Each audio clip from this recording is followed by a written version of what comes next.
Vishnu classes में एक बार फिर आपको स्वागत है। और आज मैं लेकर आया हूं बहुत मजेदार कहानियां, शिक्षाप्रद कहानियां। और ये कहानियां हैं मैट्रिक बिहार बोर्ड के 10th के संस्कृत बुक से, पाठ 14 है, वणिज कृपणता से लेकर आया मजेदार। बहुत आप लोग थ्योरम केमिस्ट्री में डाल दिया हो, थोड़ा सा आप कहानी भी आप देख लें, मजा ले लें। वणिज का मतलब होता है बनिया, कृपणता का मतलब होता है कंजूस। इसमें दो तीन क्या है अहम कड़ी है, एक है बनिया और एक है बूढ़ी और एक है प्रधान, मुखिया। मुखिया हो तो ऐसा सब थीम आपने देखा, मुखिया कैसा होना चाहिए। देखिए कहानी बहुत मजेदार है, आपको मजा भी आएगा। कहानी इस प्रकार है मेरे दोस्तों, क्या कहानी है, क्या कहानी है। कहानी इस प्रकार की, एक बनिया, किस गांव में बनिया था, वो बनिया व्यापार के सिलसिले में बगल के नगर में गया था और व्यापार वहां किया। व्यापार करने के बाद घर लौटा। घर लौटने के बाद देखता है कि उसके जो थैला था उसमें 4000 रुपये गायब थे, 4000 रुपये नहीं थे। अब उस बनिया का तो कंजूस था ही। अरे भाई, बड़ी कंजूस जो आदमी होता है, 1 रुपया उसके लिए बहुत बहुत ज्यादा होता है। 4000 रुपए की बात थी, जो जैसा बुक्स में है हमको 1 लाख भी कर सकते थे, लेकिन जो बुक्स में जाके 10th बच्चों को भी काम आ जाए और आप लोग जो हमारे श्रोता है उनको भी काम आ जाए, समझ में आ जाए थोड़ा। तो ये बनिया किन कर्तव्य विमूढ़ हो गया, क्या करूं क्या ना करूं, कहां गिर गया। और ये बहुत ही अफसोस दुखी मन से वो जाता है गांव के प्रधान के पास, अर्थात मुखिया के पास जाता है अर्जी लेकर। उन्होंने कहा था कि महाराज, मैं व्यापार सिलसिले में नगर में गया था और मेरा 4000 रुपये इसी गांव में कहीं गिर गए हैं, जहां तक मेरा ख्याल है। आप घोषणा करवा दीजिए कि यदि पैसा लौटा देता है तो मैं उसे 400 रुपया इनाम में दूंगा, 400 रुपये। और राजा ने प्रधान ने ऐसा ही किया, पिटवा दिया डंका कि जो भी जिसको थैला मिला है अगर वो लौटा देता है तो उसे 400 रुपये इनाम दिए जाएंगे। पूरा डंका पीटा गया पूरे गांव में। तो संजोग बस एक बूढ़ी औरत थी, जैसे मैंने कहा था कि 3 इसमें है किरदार। बूढ़ी औरत, वो बूढ़ी औरत को सुनी गया घोषणा को, डंका छुट पड़ा तो कहीं मिल गया।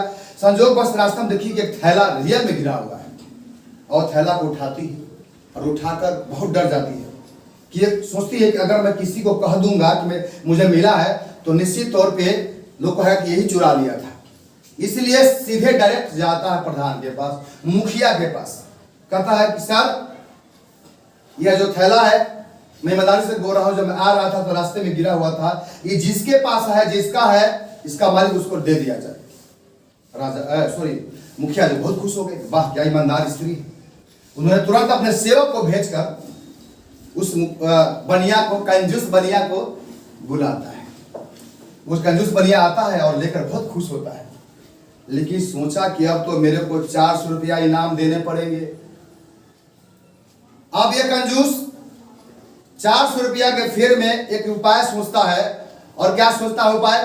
कहता है कि महाराज, सर जी, मुखिया जी, प्रधान जी, मैं बोलने में मुझे गलती हो गया था। कहाँ गलती हो गया था? उसमें मेरे 4400 रुपए थे, मुझे स्लिप आउट टंग कहिए, अच्छा 4400 रुपए थे। और निश्चित तौर पे यह बूढ़ी जो औरत है, यह 400 रुपया इनाम पर ही ले ली है, 4400 रुपये उसमें थे। क्या प्रधान का सूझबूझ देखिए, यहाँ पे कमाल है। मुखिया हो तो ऐसा, उन्होंने मुखिया को देर न लगी, क्योंकि मुखिया के पास कॉमन सेंस भी होना चाहिए। मुखिया ऐरू गैरू तैरू बन जाएगा तो हर तरह के बात उसमें आते हैं। हालांकि अब तो सरपंच भी है, लेकिन फिर भी मुखिया मुखिया है। मुखिया कुछ देर सोचा और भाग गया कि निश्चित तौर पर यह बनिया धोखेबाज है, ये 400 रुपये इनाम देने कर रहा है। तो बोला कि तुम झूठ बोल रहे हो, तुमने पहले क्यों नहीं कहा कि इसमें 44 रुपए थे? अब तुमको इनाम देना है तो तुमने कहा कि 44 रुपए थे, अब देना है तो कह रहे हो ऐसा तुम। और पता है तेरे को, आज मैं भी गांव भ्रमण कर रहा था तो उसमें मेरा भी एक पर्स में 4000 रुपये गिर गए थे।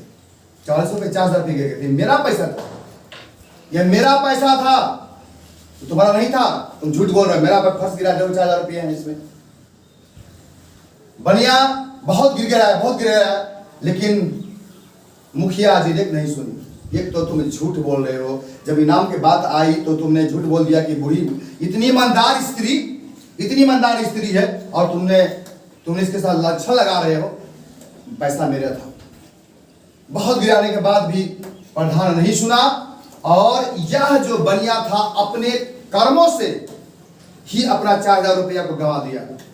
और वह जो पैसे हैं, वह पैसा उसको ना देकर, कहानी तो आप यहीं पर समाप्त होती है, हमारे सिलेबस में यहीं पर समाप्त होती है, पैसा उसको नहीं दिया गया। अर्थात यह जो बनिया था अपने ही कर्मों से, अपने लोभ पाप में फंस गया और 4 रुपया गंवा दिया। इसलिए ये खास करके इसमें उदारता जो देखिए उस बूढ़ी का और मुखिया का फैसला था। चाहता तो आराम से, हाँ वो बूढ़ी बोली थी, बीच में छूट गया था कि सर जी अगर मुझे लेने के लिए रहा होता, पचाने के लिए रहा होता तो मैं रख लेता सब पैसा। मैं कुशलवार नहीं हूँ और यह मेरे विचार से इस यहाँ पे कहानी का अंत होता है, लेकिन मेरे विचार से कहानी को और कर देना चाहिए था कि उसका हकदार रियल में था कौन? बूढ़ी।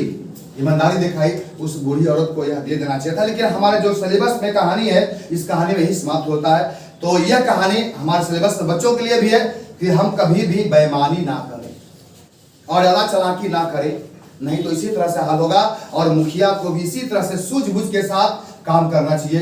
तो कहानी यहीं पे समाप्त होता है। तो शीर्षक था बनीज और दिनेश की पंता यानी बनिए की कंजूसी। अभी इस बात करता हूँ कहानी कैसा लगा, निश्चित तौर पर अच्छा लगा होगा और इसी से विदा लेता हूँ। जय हिंद, जय भारत।